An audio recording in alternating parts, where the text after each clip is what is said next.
So welcome back after the lunch. We are now going to have a session to discuss the role of green hydrogen for the future development of renewables. And green hydrogen means that it is hydrogen produced from renewable electricity via electrolysis, and that hydrogen can be used to substitute fossil fuels. The reason it has become an opportunity is that with the rapid decline in renewable electricity generation cost in recent years, renewable electricity is now cheaper per unit energy than crude oil, meaning it's not only impossible to economically use oil to produce electricity, but it's even possible to use renewable electricity to substitute oil and even to produce fuels that can substitute oil. Another important advantage of hydrogen in a renewable energy system is that you can use the production of hydrogen as a way of balancing the electricity system. Previously, we used fuels to produce electricity, and when electricity was expensive, we used a lot of fuel, and when there was little demand, electricity was cheap, we used less fuel. Now we can do it the other way around. When electricity is expensive, we stop producing fuel, and when electricity is very cheap, we produce a lot of fuel. So you solve two problems at the same time. You can balance the electricity system easily, and you can at the same time produce fuels that can substitute fossil fuels, also in sectors outside the electricity system. So that is the topic for this session, and we have 4 members of the panel, 3 of which are here, and 1 is going to contribute via the internet later. But first I will give the floor to Thierry Lepercq. You've written a book saying hydrogen is the new oil. Explain. Yes, my friends. I believe that one day water will be used as fuel. That hydrogen and oxygen, which constitute it, used separately or jointly, will provide a source of heat and light that coal cannot match. I believe that when coal resources will be exhausted, we will heat ourselves and we will heat water. Water is the coal of the future. So not only the oil, but also the coal. Replace all fossil fuels. Who said that? What I just said. Yeah. Who said it first? Who said it first? Someone in the late 19th century. Yeah. Jules Verne is a French author who wrote what I just said in 1874, Mysterious Island. Jules Verne is also quite well known around the world because he rightly predicted space travel, which was not something that lots of people were predicting at that time. He also predicted video conferencing. Can you believe that? Except that Jules Verne was wrong, because he was talking about an existing, very well-tested old technology at that time, which was electrolysis. Electrolysis was invented in 1800. Everyone who's been around with electrolysis knows what it is about. It's 2 electrodes, 2 sheets of metal, water, and then you have electric current, and then you literally milk hydrogen on the one side and oxygen on the other side. So what went wrong? The thing that went wrong is that 15 years before Jules Verne was saying that, somebody else had found something else. Colonel Drake in Pennsylvania had found oil. And then 2 people changed the world. John D. Rockefeller turned the oil business as we know it today. It's dominating the world. And Henry Ford brought the most massive use of oil, which was for cars and mobility. And we've been in that world for over 100 years. And it seems very difficult for everyone to say, this is coming to an end. the world of oil, which has run, on which our civilization has been built for the last 150 years, is coming to an end. We should have something that can do the same thing. And by the way, a solar or wind electron cannot do it. Electricity is just 20% of energy. Electricity is useless to make fertilizers, which are quite helpful. It's useless, or it's not very totally efficient to produce heat. So why has the time of hydrogen come? And that's the big question. And you were, Thomas, you were mentioning it. The first reason is that we have plentiful renewable energy. It's about resource. Let's think about oil. Oil, in the beginning, is oil, gas, and coal. It's a resource. It's a mining resource that you have a lot of and you can use. And what we have today is an infinite mine, and that infinite mine is solar. And it is also water. Just one thing. I'll ask you a question. Do you know how much energy there is in a liter of water? Well, it depends how you count. E equals mc squared gives a lot. Nearly half a liter. Half a liter of gasoline is the equivalent of what you have in a liter of oil, water. Now imagine the ocean. Imagine that half of the ocean is gasoline. That's what the kind of resource that we're talking about. So if it's at the proper price, and the proper price means what? It's a very simple definition. Equivalent to oil and gas. And there's a magic number in the world of hydrogen. It's $1 a kilogram. $1 a kilogram equals $25 per megawatt hour equals $42 per barrel of oil to have equivalence, or $7.5 per million BTU. So for those who are aware of those different dimensions. Now, lots of people are saying this is going to happen in 2050. And they're wrong. It's going to happen now.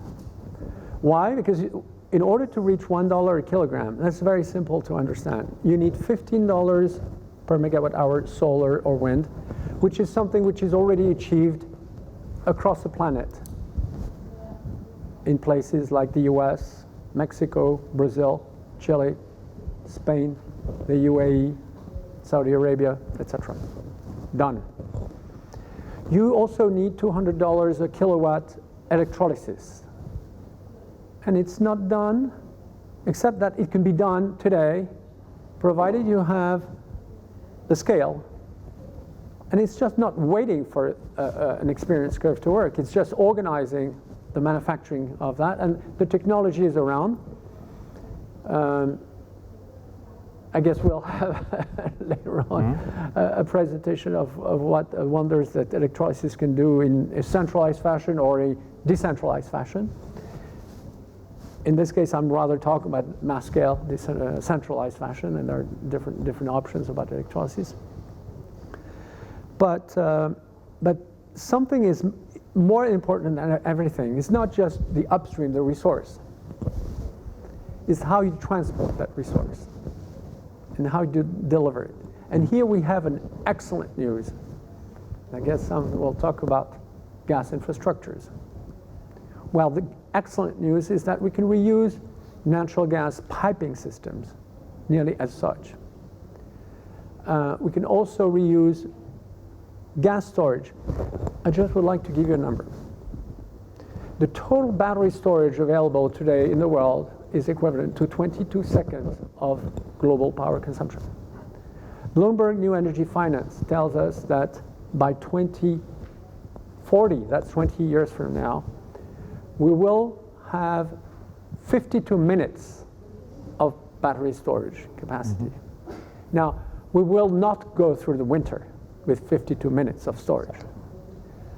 Now, if you look at salt caverns, which are present a little bit over the world, a bit less here in Japan, because obviously geology has something to do with it. But you can store thousands of times more today at a tiny fraction of the cost. And it already exists. So what we're talking about is basically reusing existing infrastructures to do that. That's what you call in the oil and gas term the midstream infrastructure, logistics. And now for the fun part, for the users. While hydrogen is already a product that you can use in industry, you can use it in, we know that it can be used in obviously it's used in fertilizer, it's a 70 million ton market. You can replace coking coal, provided you're at the right price, and $1 a kilogram is that right price. And you can replace coking coal in steel making. It's a huge market, and it's a huge source of carbon emissions, obviously. You can replace it in other industries as well. Great news is that you can replace coal and gas and oil in power production to produce what? Base load. The fundamental thing that we're all after in energy is security. I was once asking the chairman of Neil Chatterjee, the chairman of FERC, I was asking Mr. Chairman, what is the Federal Energy Regulatory Commission of the US? I was asking Mr. Chairman, what is your strongest concern? I said, keep the lights on. Just one concern, keep the lights on. With hydrogen turned into power, gas to power, we can, and reusing gas-fired turbines or refurbishing them. I'm sure Samuel talked about how we can refurbish existing coal-fired plants as well. We can deliver that base load that everyone is after. So in a nutshell, if I summarize, we have today, what I wrote in my book, a new oil, which is just ready with existing mature technologies that have been around for hundreds of years, that are ready to be scaled up today by a number of companies, including European companies that are on the forefront. Existing infrastructures, which today are stranded, we call that destranding assets. So if you use stranded assets and turn them into gold, you take lead into and so we are just about to see the promises of Jules Verne come to light. Great. So the summary is that we have now cheap renewable electricity that can be used with electrolyzers, and it will be competitive if we scale up the production of electrolyzers. We get the cost down to some $200 per kilowatt, and then we can provide hydrogen at $1 per kilogram of hydrogen, making hydrogen fuel that can replace fossil fuels in other sectors. Even coal can be profitably replaced at those prices. And what you're also indicating, which is very important, and we will probably hear more of it, it is making the assets, the infrastructure of the fossil era possible to be used even in a renewable environment. Not only the infrastructures, the people. The people also. Can you believe that today you have millions of people who work in fossil fuel infrastructures, which include power, gas, oil transmission, and as well power generation. Today, the message for most of these people is that you are going to die. We're going to go. You're going to go away, and that is not a good message, including politically. Now, if you're telling them, you know what, you have a future, because your facilities are going to be converted, and you're going to keep your job. Right. So your communities are going to thrive, and that's a very important message that people need to hear. Indeed. Shigeru Muraki from Tokyo Gas. You have a future, you just heard. Okay. Can you explain a bit how Tokyo Okay. Gas is thinking about these opportunities? Not the Tokyo Gas at this moment. Tokyo Gas, yeah. Yeah. So slide please. Thank you, Thomas, and good afternoon, ladies and gentlemen. I'm Sam Muraki from Tokyo Gas, but this time I'm representing Green Ammonia Consortium in Japan. I will explain our challenge to make the hydrogen to be the affordable energy in the market. This is a scenario for basic hydrogen strategy issued by METI in 2017 and revised last year. The economics of the hydrogen is very important. In this strategy, the target of the hydrogen price in 2030 in the market is $3 per kilogram. But this is too expensive because if we produce an electricity, the electricity price is 17 yen per kilowatt hour, which is about 15 cents per kilowatt hour. But if the future target of the price is $2 per kilogram, which can produce 12 yen per kilowatt hour electricity, it means 11 cents per kilowatt hour, which means $2 per kilogram of hydrogen is required to use hydrogen largely in the power market. So in this scenario, in 2030, it is mainly focusing on the mobility market. Mobility market has a larger margin, and the hydrogen goes to the power market is limited into the distributed power system by the small, medium-sized gas turbines. This is the economics of the hydrogen. Then we are working on the development of the ammonia value chain, and the reason is that we are focusing on the development of large-scale renewable energy sources global basis. But typically, the renewable-rich countries and regions like Australia, South America, Middle East, and Africa, they are far from the major market. So if it is close, we can transmit by electricity or we can transport hydrogen by pipeline. But a long distance, we need to develop the liquid form of the hydrogen to transport by marine transportation to the market. So Japan has been looking at 3 different hydrogen energy carriers: liquid hydrogen, methylcyclohexane, and ammonia. Particularly, we Ammonia Consortium looking at the development of the ammonia value chain between the renewable-rich countries and Japan and the major market. This chart shows that the blue and green ammonia. Of course, final goal is renewable energy green ammonia. But at the same time, we are looking at the traditional ammonia production with CCS and EOR, which is, we call it blue ammonia.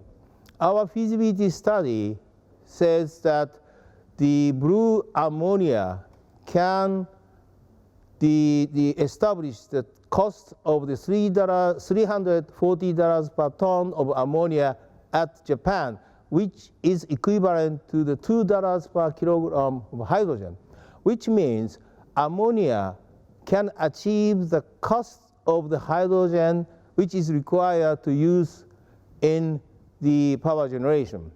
And ammonia, big advantage of ammonia is ammonia can be combusted directly in the power market, industrial market, and marine market by gas turbines, solid oxide fuel cells, and industrial furnaces, and marine diesel engines. Actually, that IEA described in their hydrogen report last year, taking account of the all-cost component, ammonia is the cheapest option of the energy carriers to transport hydrogen from Australia to Japan. Why ammonia? Again, we can directly combust without carbon dioxide emissions. Large hydrogen content among the 3 energy carriers, and the ammonia can achieve the cost of the hydrogen required to use in the power market. NOx emission is a key challenge, but technologies can control the NOx emissions from the gas turbines and combustion in the diesel engines, as well as the industrial furnaces. And so technologies are becoming ready for commercial use. Of course, safety is an important. Ammonia is a toxic material. However, safety standards already established in the chemical industries and power companies, because the power companies use ammonia as a denox agent. Those are technologies we've been developing in our project in Japan and continue to develop. Gas turbines, small gas turbines, 50 kilowatts, 300 kilowatt gas turbines, we achieved the technologies to burn 100% ammonia in the gas turbines.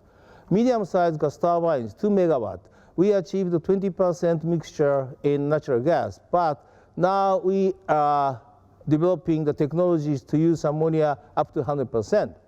Combined cycle, because of the high temperature of the combustion, it is a bit difficult to control the NOx emissions in gas turbine.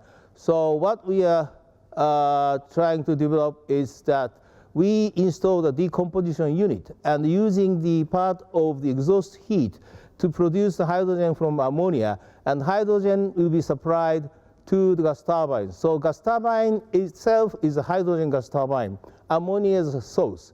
But efficiency of the total efficiency of this system is equivalent to the natural gas combined cycle, because ammonia can be pumped up to the high pressure.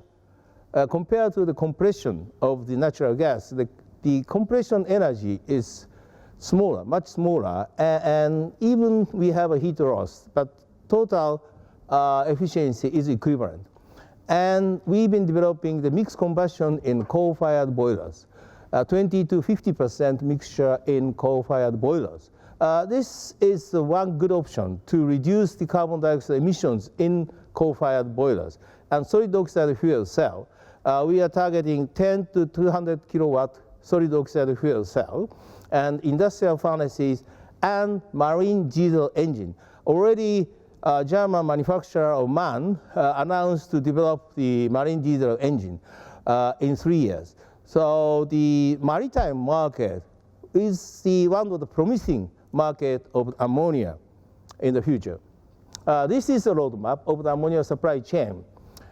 This year, in 2020, we are planning the small demonstration from Saudi Arabia to Japan, small amount of blue ammonia at the timing of the G20 in Saudi Arabia. But actual commercial use of the ammonia, we are targeting 2025. Now, we are conducting the feasibility study of the coal power plant, 1 gigawatt coal power plant, and we will move into the demonstration feed process from 2021 and 2 to 3 years, and then retrofitting the existing coal-fired power plant and go into the commercial use of ammonia in 2025.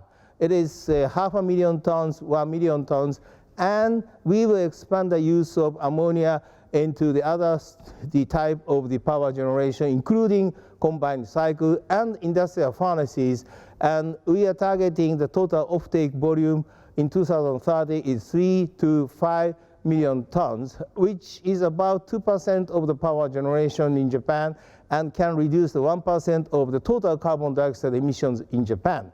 One of the key roles of ammonia is to develop the scalable project and scalable renewable project to drive the cost down of the production of hydrogen from renewable energy, particularly the electrolyzers. Large-scale production can reduce the cost of the electrolyzer and can achieve the cost of hydrogen from renewables less than $1 per kilogram. That's my presentation. Thank you for your attention. Thank you very much. Good confirmation of what we've heard earlier, and also an illustration of the fact that in Japan, industry has been dealing with hydrogen and hydrogen technologies already for many years, giving parts of Japanese industry a great lead in this development. Though the difference now compared to a few years ago is the new opportunities that have come with the development of low-cost renewable electricity. One of the countries in the world where low-cost renewable electricity has come furthest is Germany. As was described earlier today, during February this year, wind power alone in Germany produced more electricity than all fossil-fueled power stations and nuclear power plants together. So Germany is a country that will soon face a situation where there is far too much renewable electricity available compared to what the consumption at that moment will be. And using that electricity to produce hydrogen is one of the solutions that have been seen to make the available renewable electricity valuable.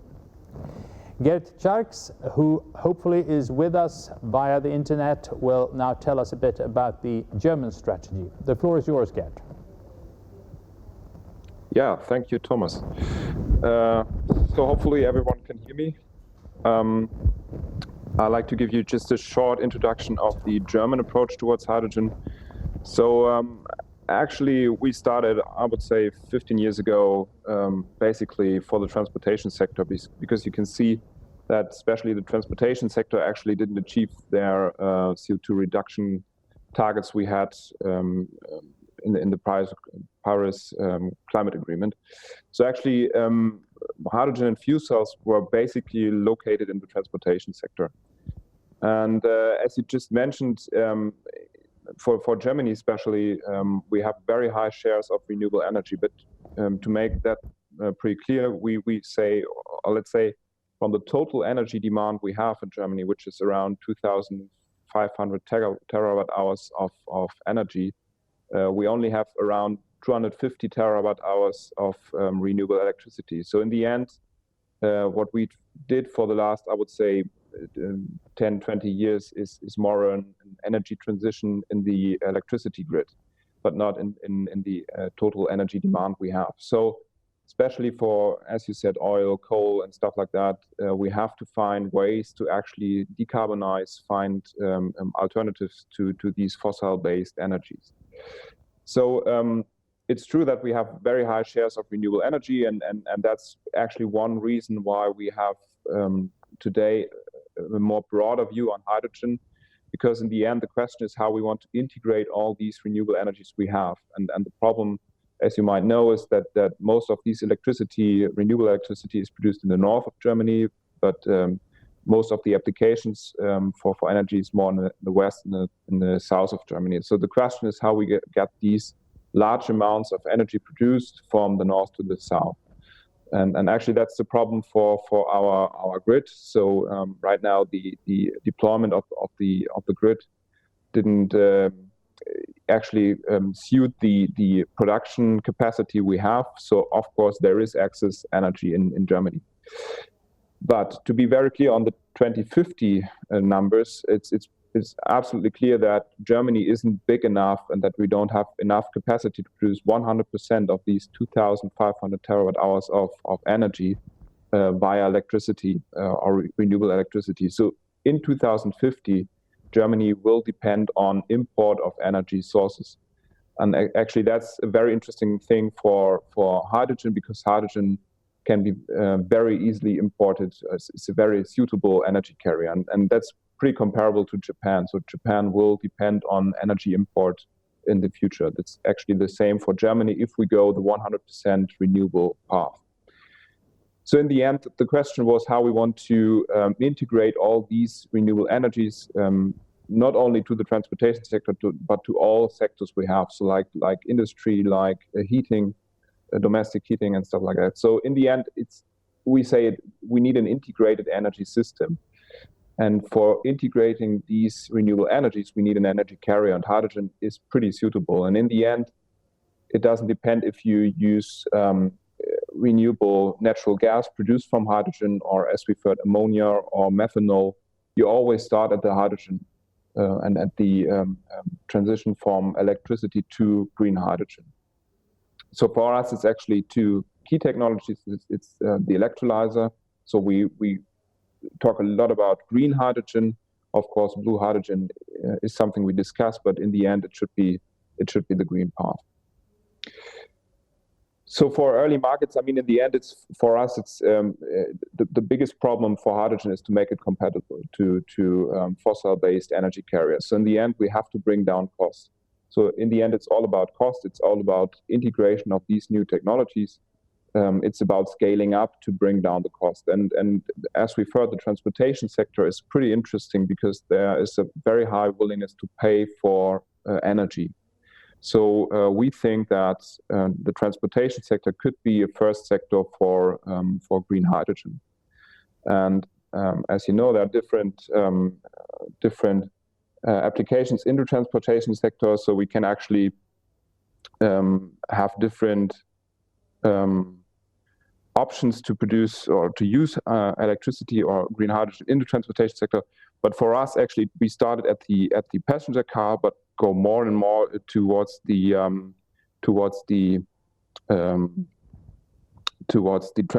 heavy duty applications in the train sector.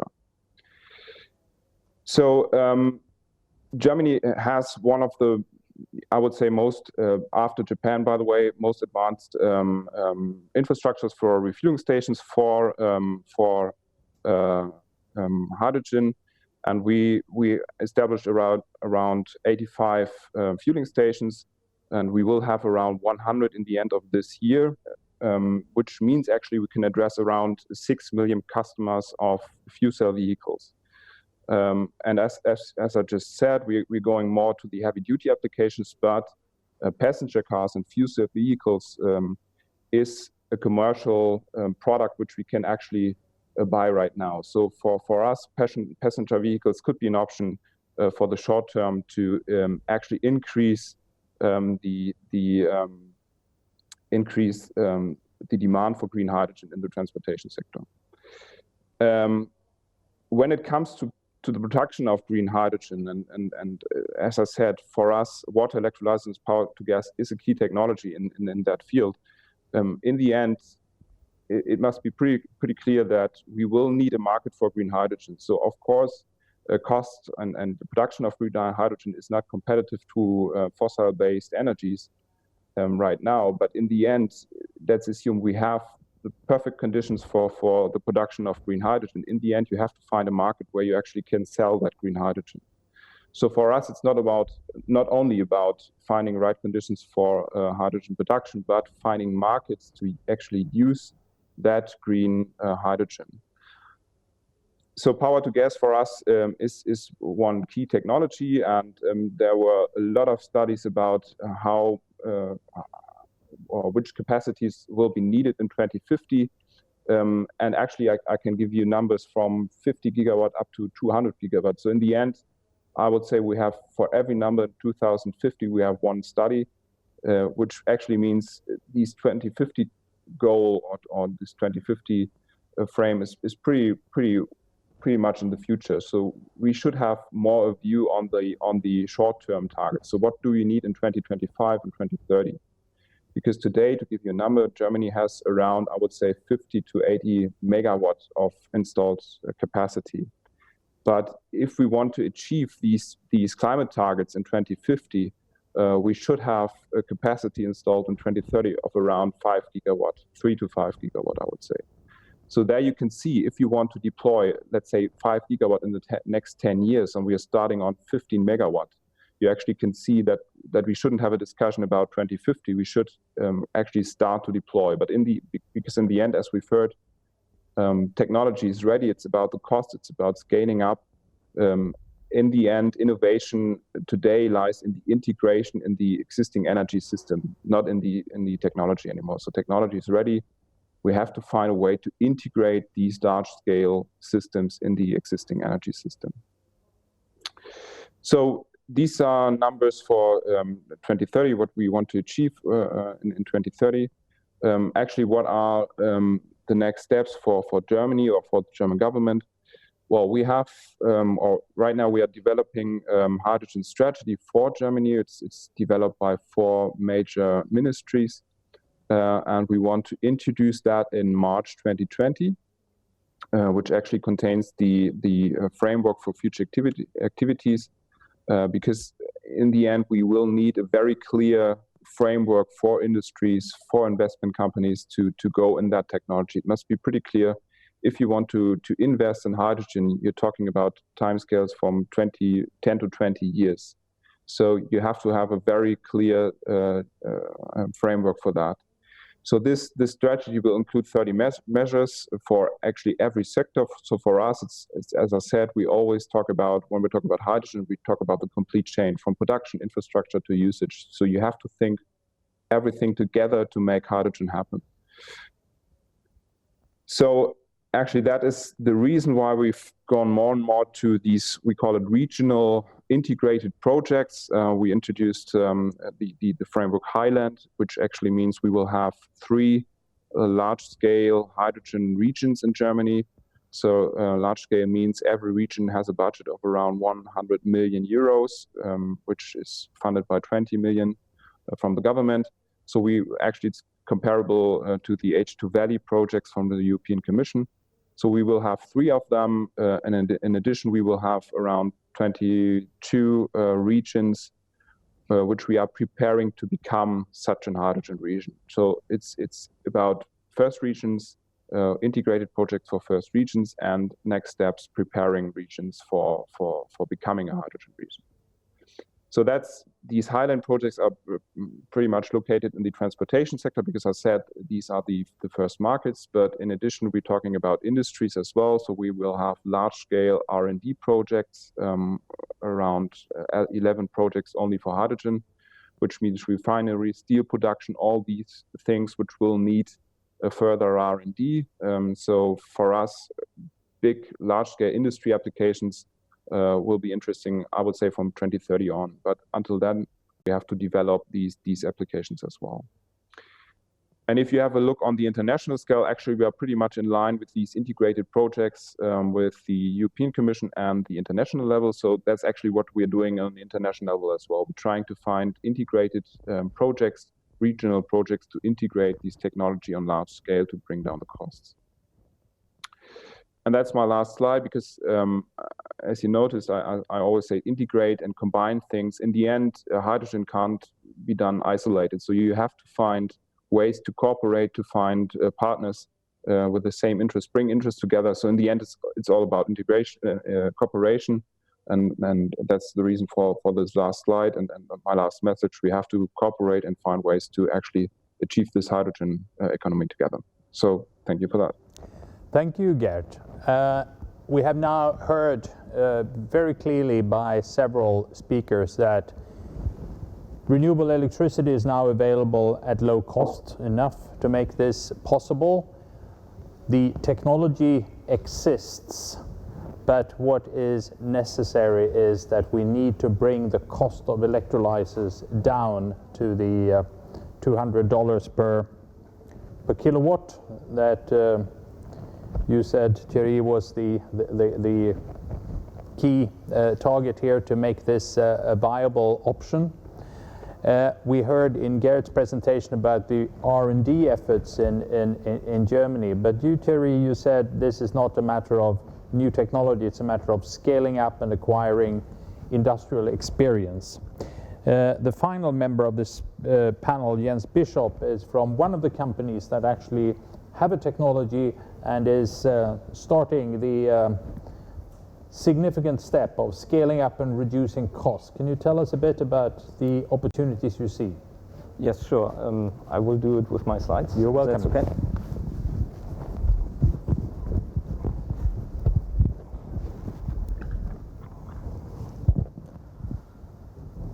So my name is Jens Bischoff from Enapter, and it's my pleasure to be here today with you to speak about green hydrogen production. This morning in the keynote speech, Mr. Lacamera mentioned the importance of hydrogen as an energy carrier to decarbonize different sectors for energy coupling, so to decarbonize also heat, transport, and not only electricity. He went on by saying that green hydrogen is still relatively expensive, but that especially the transportation of hydrogen is very costly. That on the other hand, already now in some cases, on-site production of green hydrogen can be cost competitive.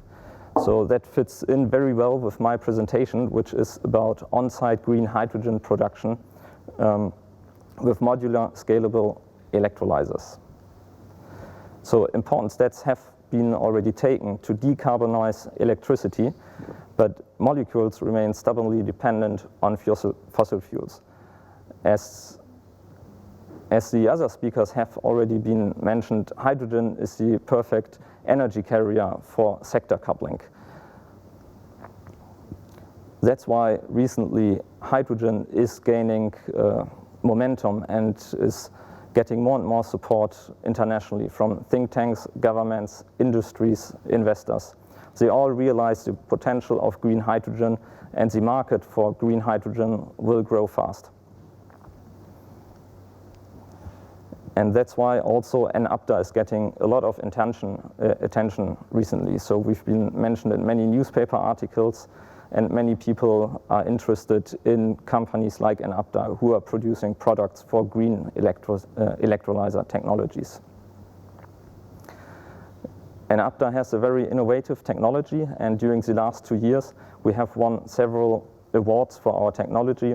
Most recently we received the Gigawatt Award from the PV magazine, and also the Handelsblatt Award in the Handelsblatt Energy Award in the category of industrialization, which was a very nice achievement after receiving before that mostly startup company awards. So what does Enapter do?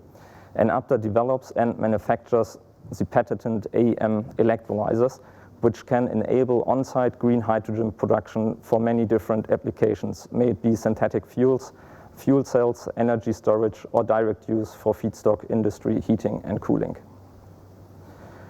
So our technology is a little bit different from other electrolyzer technologies we have already on the market. It's kind of a merge between alkaline electrolyzers and PEM electrolyzers. However, we don't use noble metals. That's why we can offer a very cost-competitive system, but it's still a very high efficient system with a simple balance of plant. Also, the low water input quality requirement means that the system around the electrolyzer is also easier to handle. Enapter started 2 years ago and took over ACTA, which initially developed the AEM technology. At that time, we had 11 employees. By now, we have grown within 2 years to almost 90 employees. We have locations in Italy, where our manufacturing facility, as well as our production and research and development is located. And we also have an office in Germany, office in Russia and in Thailand. And soon we will open an office also in Japan. Here you can see a picture of our main R&D facility in Italy, and on the right side you can see our new serial production, which is the first step in scaling up the production of modular electrolyzer systems. With opening this serial production, we increased our production capacity by 8 times already, and we can further scale the production in this facility to bigger numbers within this year. So what makes Enapter special? So Enapter is focused on an approach that is on scalability and standardized electrolyzer systems, as well with a well-integrated software that can not only be used for our electrolyzer, but also for other energy devices. We can explain our scalability approach by drawing an analogy to the IT industry in the 1970s. At that time, the market was dominated by mainframe computers, but then little PCs, modular PCs, came up and replaced step-by-step mainframe computers. Those little PCs were very easy and fast to deploy and fast to produce in a factory. And we think that this approach can also be applied to electrolyzer manufacturing. So here you can see our product. This is our new electrolyzer, the EL 2.1, which we just announced last week at the Fuel Cell exhibition in Tokyo. I don't want to go through all the specification. I would just like to highlight one number here. It's the high efficiency of 4.4 kilowatt hours for the production of 1 cubic meter of hydrogen. Japan's METI has given a goal for electrolyzer efficiency for 2030 for 4.3 kilowatt hours per cubic meter of hydrogen. That means Enapter today is already very close to achieving the goal of METI 10 years ahead. As mentioned, we also have a very strong software solution which helps us to reduce the setup time of our electrolyzers and to remotely monitor our systems. Also, we easily can integrate other energy devices like fuel cells and PV inverters. Now I would like to give you some examples on on-site production of hydrogen with our electrolyzers. So far we have already supplied our electrolyzers to over 30 countries and over 19 customers. As a first example, I would like to highlight some hydrogen as feedstock industry projects. So our electrolyzer was used, for example, for the nitrogen purification for on-site production of hydrogen, or also for glass cutting. The advantage of an on-site production here is you don't have the cost of logistics for bringing hydrogen to the site, and you don't need to store big amounts of hydrogen because you can produce the hydrogen when you need it. Another nice application for on-site production of hydrogen are refueling stations. So our electrolyzer is being used already in car, aviation, and supplying of hydrogen for drone refueling stations in many cases. Recently in Europe especially, also the power to heat becomes a more interesting topic, and our electrolyzers are already being used in the Netherlands in a project where they produce green hydrogen to heat a building complex close to Rotterdam. Another example of on-site green hydrogen production are microgrids or emergency backup power systems. So for example, Tiger Power has used our electrolyzer systems for microgrid installations to electrify rural areas in Africa. On the other hand, in Japan, for example, our electrolyzers are used in emergency backup power systems in containerized solutions. Also, the on-site production of hydrogen is a very nice example in case of telecommunication backup towers, because those are often in very remote areas, and bringing hydrogen to those locations would be quite costly. But if you can produce this on site, it's very competitive, even with diesel engines already now. An additional example for use case of hydrogen is residential storage. More and more people become interested of using hydrogen storage instead of battery storage, in order to not only cover the energy storage for a few days, but also to do seasonal storage for the winter time. Power to gas was also mentioned already here a few times. We have a few customers already who are using our electrolyzers to produce hydrogen in their testing facilities, to test how much hydrogen they can input into the gas grids. For example, here Evo Energy in Australia. So our big target is to reduce the cost of hydrogen produced with our electrolyzers to 1.5 euro per kilogram or less. And this requires massive scaling efforts. So how are we going to reach that? I'd like to mention 2 points here. One point is we are constantly developing our technology. Within just 2 years, we have massively reduced the size of our electrolyzers, while at the same time increasing the efficiency and also reducing the cost for our electrolyzers already significantly.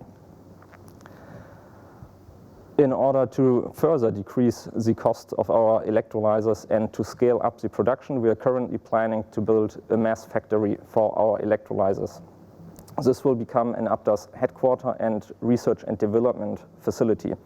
Currently, we are looking for a location and we are looking to have the soft launch of our facility in the end of 2021. So our overall roadmap is right now capacity of 50 electrolyzer units per month, which we will increase up to 100 by the end of this year. And then in 2021, we want to start the production in our mass factory. This is just a picture how this could look like. It might look a little bit different in the future, but for now, thank you very much for your attention. Thank you. So this was one example of a company with the ambition to reduce the cost of electrolyzers to a level close to what Thierry was saying. You said $1 per kilogram, and Jens said you had the target now of 1.5 euro per kilogram. So you're not quite up to his ambition level. But Not yet, but different year. Different year. 2025, exactly. not 2030. And the year is one thing, but it's also a matter of how many units would you need to produce in order to gain the experience and the economy of scale necessary? So when you said 20 something now, how much do you expect to produce? Okay, it's difficult to say that right now, but we want to have the soft start of the factory in 2021, and then the factory would scale up step by step the production numbers. But in the end, we want to produce thousands of units per month, and not as now 50 or 100. Right. And that will be enough, a few thousand units per month, and you will reach these costs of €1.5 per kilogram of hydrogen. This will already help to decrease the cost significantly, and also at the same time, over the next years, we will further reduce size of our electrolyzer and work on the efficiency. Yeah. During this session, we have heard slightly different ideas of how these hydrogen production units and consumption units will be integrated in the energy system. Thierry seemed to think that you would have dedicated electricity generation, low-cost solar, for example, at $15 per megawatt hour that would operate then 12 hours per day, supplying the electrolyzers and producing hydrogen that could then be shipped over larger areas. The Japanese vision was one also combining sometimes blue hydrogen and sometimes green hydrogen in other parts of the world and transporting it. While you also have these ideas that you described and that we partly heard from Germany of using cheap electricity when available to produce hydrogen that could then be stored for other seasons where needs were different. What will be the decisive factors for which of these system concepts that will be prevailing in the long run? Thierry? I would like to dispel a misconception. Okay. You're talking about the long term, you're talking about wood. You're talking about tomorrow.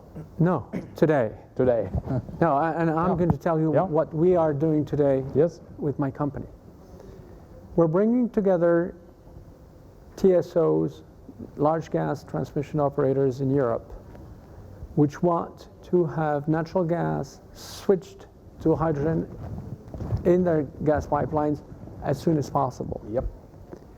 In order to do that, we're doing two things. We're putting together a platform of solar and wind generation at super low cost in Southern Europe. That's one thing. And then we're working on the large-scale deployment of electrolysis to make sure that by 2023, I mean, now I'm going to be very specific, we have 600 megawatts of solar and wind delivering hydrogen, fitting into the gas grid, blending in the first for the first part, and then moving to dedicated pipelines to serve customers. The key here is not future costs. The key here is to have the first contract signed. First customers, but no customers will come if you don't have the first project in production. The good thing about Europe today is that there is the various elements are being put together. And what we are right now doing with this consortium is precisely in Spain to start with. Spain, in our opinion, is going to be where it's all going to start. Because Spain has the solar resource, Spain has the gas grid, and Spain has the off-takers and the financing as well. So all of these things are together. And what we expect is once we have made this demonstration at 600 megawatts, that it is at fossil fuel parity, because that's what we want to do. Something very important. We live in a world of commodities. Commodities is binary. You're either at the price or you're not. Today, if you're making oil below $50 a barrel, you're okay. If your cost is higher than that, you're dead. It's not a bit less or not. No, it's binary.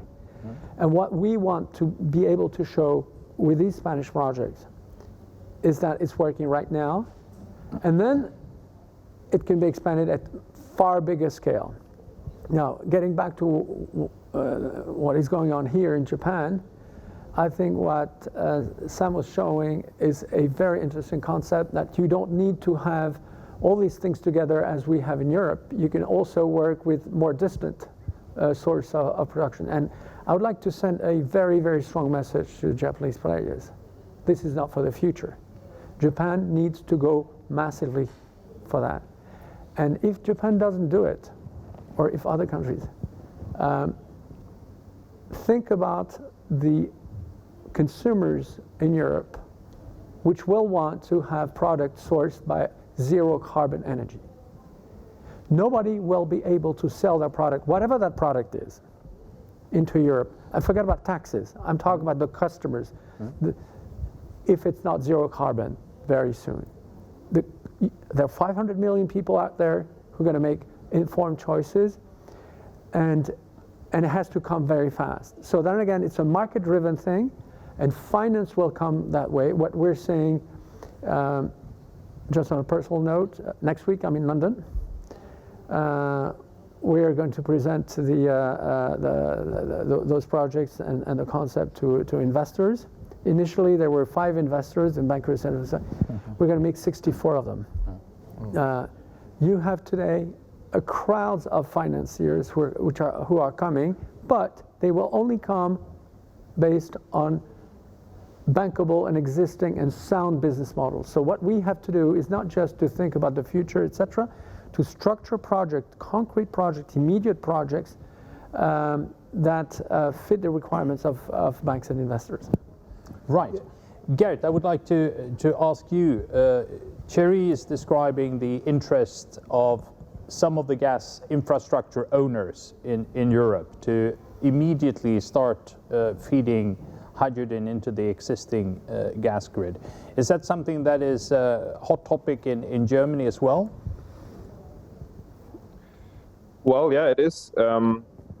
So there's, well, we have a discussion on integrating hydrogen in the, or blending hydrogen in the natural gas grid. And of course, that's an interest, especially for hydrogen production companies, because they want to have a very high flexibility on selling that hydrogen to different sectors. From a governmental level, actually, there is more the view on using hydrogen directly on markets, which actually it doesn't burn them, but use them in a very effective way, which actually can be like the transportation sector or the industry sector. We're talking about refineries in Germany right now. Yeah. So heating sector is something we have a look on because we have a very good infrastructure for natural gas. And as we've heard, it's about blending, but actually there is limitation. We see technical limitations in Germany around 10%. And afterwards, you have to talk more about these 100% hydrogen pipelines. And then, of course, you have to talk about markets where you actually want to use that green hydrogen. So you have to find industry partners, you have to find companies, applications where you actually can use these high amounts of green hydrogen. So in the end, it's not only about infrastructure, but about finding markets and applications for these hydrogen. You mentioned this technical or standard limit of 10% blending, and I know this is a very interesting issue because you hear some people saying very self-confident things in either direction. But you, Thierry, you said 10% is not a technical limit. It may be standards or easily overcome challenges. A year ago, you were asking natural gas TSOs in Europe, and they were all saying 1%, 2%, and 2035. Yeah. Now, every single one of them, I'm talking about Snam in Italy, Enagas in Spain, Geert Gas and Thierry in France, OGE in Germany, Hasuni in the Netherlands, and Fluxys, and to name a few, they all agree on one thing. You can reuse existing pipes, either for blending, and then the issue of blending exactly how much is not necessarily the most important thing, or wholesale conversion to exist. Obviously, in that case, you need to change some grid equipment, compressors, and another thing. Now, the great news is that they all agree that you can reuse existing infrastructure without having massive investments. Yeah. And they not only ready to do that, they want to do it as soon as possible. And what we have today is an amazing shift of these very conservative people we're saying now it's an opportunity, we want to seize it. And that's a cultural shift, which in my opinion is very strong, which means the engineering challenges that some people see are Piper tigers. I mean, they're going to go away. Then again, these large companies are moving in a very determined fashion to revamp their own gas grids. Yeah. And the situation in Japan regarding the view of the gas companies here? It's a major. We are looking at all of us. We are looking at the scalable project to reduce the cost of the electrolyzers and the production of hydrogen. But big difference. Thierry is looking at the renewable development and hydrogen development in Europe, where the infrastructures like grid and the pipeline networks are already established. But in Japan or Asian countries, the networks are very limited. Yes. So we need to transport renewable energies at the location of the power production or energy production by the energy carriers. And also we are looking at the potential project where the good renewable resources, combination of the wind and solar, that can create high load factor of the renewable energies, more than 60%. If the load factor is very low, or only the solar, the production of hydrogen and production of ammonia, energy carriers, becomes higher. Because we need to have a battery storage, or we need to have a hydrogen storage. But load factor is 60, 70%. That can reduce the cost of the total production. And for instance, in Australia, we've been discussing with Australian players in Western Australia, South Australia, and Queensland. And the size of the project is from few hundred megawatt to maximum 26 gigawatt. Those big projects with the wind and solar can produce the good economic hydrogen and ammonia. It's a high potential, and that can be transported to Japan as well as the Asian countries to use into the power generation. So with the tradition of bringing LNG to LNG depots and then local it's similar to the distribution, LNG, yes. We use the same structures and some of the same infrastructure for this sector. Yeah, that's right. That's right. It's a contract with the price formula and mid-term, long-term, term contracts. In your presentation, Jens, you had a lot of small local applications where hydrogen was produced with your electrolyzers and used for very small local storage. When you mentioned your module electrolyzer, how would you cope with an offer to deliver, was it said, 20 gigawatt of electrolyzers to southern Australia? How would you do it? It would be very nice to have such a contract for sure. Let's discuss later. But but yeah, that would, of course, right now for us also be difficult. Yeah. The reason why we are having many small-scale applications right now is obviously for such small-scale on-site applications, hydrogen is already feasible. Yeah. And our electrolyzer is very much suited for such applications. But we are in discussions about many different projects for the future, which are of much bigger size, which will be realizable with our approach as well when we come down further with the cost. Yes. But if you compare, for example, electrolyzers with solar panels, the cost decrease of solar panels have been very much due to large number of small units produced again and again, experience accumulating, efficiencies developing, and things become cheaper. And you never did enormous kilometer sheets or panels. You put up several identical panels next to each other. Would you do the same thing if you had were asked for a quote on a 1 gigawatt plant? Would you produce a 1,000,000 kilowatt plants, or would you go to larger scale for electrolyzers, do you think? Well, in the short term, our approach is to go into mass production with the module which we have in a similar size. With that, we can already do quite big applications once we reduce the price further. Yeah. And also for such applications, we will further optimize the electrolyzer, obviously. For example, we would change to a water-cooled option for bigger systems as well, while currently we have an air-cooled system. But in the future, if you speak beyond 2023 or something like that, the exact timing is difficult to say. But then maybe we would, for bigger projects, also work on a bigger module. But that would be in the future. For now, the small scalable electrolyzers is a very good segment for us.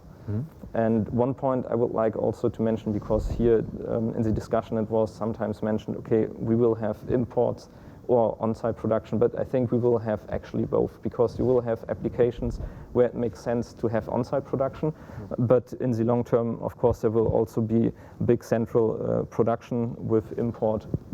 But hydrogen offers also the opportunity for countries who have not many resources on their own to produce at least a certain amount of those resources also locally. And that's also something which is, for security reasons, quite important. For example, last year in Japan, you had some cities who were cut off from the electricity grid for quite some time. And such cities in Japan are now looking forward to a more decentralized approach in order to increase resilience. And Thierry, do you believe in this small modular scale up, or will it be larger electrolyzers that will be the optimal in the future? I'd like to get back to the discussion that we're having earlier today. The issue is who guarantees the stability of the energy system. We need to take over. We, meaning zero carbon energy, needs to take over. Not to take over by killing the others, but taking their responsibilities. Right. Which is, by the way, a huge challenge. It's not just pushing the others and saying you're just old, etc. It's actually working with them, because and Sam's personal experience for me is the perfect example. Is that you can have tested oil and gas professionals who've been around for many decades and who are just coming with their expertise with bold plans. I think what you described, Sam, is exactly what is required today, is people who have the credibility of managing complex energy system at scale, and have also the credibility vis-à-vis regulators, vis-à-vis governments, vis-à-vis local communities, to say, yes, we can provide you a sustainable system 24/7, and that includes everything, not just power. Power is just 20% of energy. Let's forget about power. Power is and will remain a small part of the energy pie. Some people say 50% in. But even if you get to 50% by 2050, it is a minority pie. The real pie, which we need to transform today, is the oil and gas pie. And this is why having the oil and gas professionals, industry, infrastructures, making that shift is essential. Yeah, I think it's we need to look at the total cost of the system. So I think the small modular plant can work in Australia, particularly. Australia construction cost and labor cost is very high. So prefabricated system can be transported and built in Australia. That case, and the smaller module can work at a cost, low cost option. So I think it's the small or medium modular type of the unit can be the good option to reduce the cost, total cost. Thank you. And thank you all for this contributions to this session. We have seen that the low-cost renewable electricity generation opportunities, together with the technologies needed to produce hydrogen from electricity and use that hydrogen as a balancing factor in the electricity grid, but also to substitute fossil fuels in other sectors, makes hydrogen a key technology or hydrogen technologies, key technologies, if renewable energy is to solve the total energy supply challenge of the world without fossil fuels. Thierry also pointed out that we are at an important point in the development of renewables, where the renewable energy industry can not only rely on subsidies to produce a little bit of the electricity needed. We must take on the challenge of actually assuming responsibility for the total energy system, supplying both electricity and fuels, and also ensuring that this can be done in a stable way where electricity and fuels are available when they are in demand. And these opportunities are a great step in the development of the world energy supply. We will now have a 5-minute break before the next session, which will be on wind and offshore wind. So you have 5 minutes to rest, get a cup of coffee or tea or whatever, and see you back in 5 minutes. Thank you.